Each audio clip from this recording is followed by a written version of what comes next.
when you're not able to be your true self and not able to express who you love, that creates a really heavy burden, and that's mentally taxing. And after a while, that burden, it just brings you down. In a previous workplace, I watched people who were gay tendencies or queer folk be bullied, and just slight things, little jokes, but always at their expense, which made it really uncomfortable for me to come out.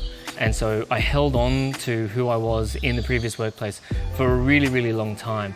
I wasn't really giving my true attention and all my 100% focus because I was busy thinking, have I said too much? Have I changed the pronouns of who I spent most of my time with? And it's this mental slog. You get home at the end of the day, you're like, oh my gosh, I'm just so exhausted. Whereas coming in here, and I don't have to worry about that. I can say that my partner, Chad and I, we had a wonderful weekend together. We spent this, we did this, we went here and everywhere. And then I don't have to do that mental slog. I don't have to carry this burden. So my attention goes to my work, my productivity goes through the roof. And it's great. And I get home at the end of the day and I feel refreshed and excited that I'm with people who I don't have to be cautious about. All the people that I interact with within CN just go, okay, great. Let's get on with the job.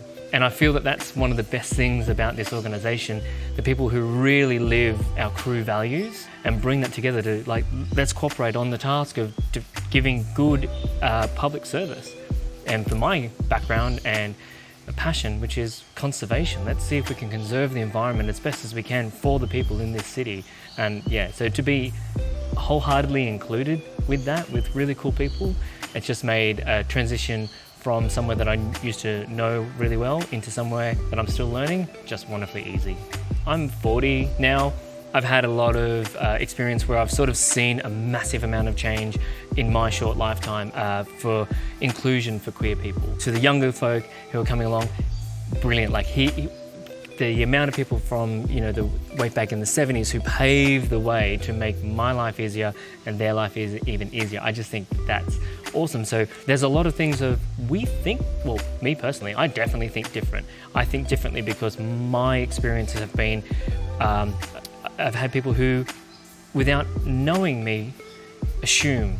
To my mind, I really take that on board and I make sure that there's no assumptions from me. You bring you and you present you, and then my job that I've tried to grow towards is how do I make sure I'm a great people leader, that I get to bring the best out of you while you're doing your role, no matter who you are or what you believe in. How do I help you? Because at some point, someone was there to help me. So I want to pay that forward.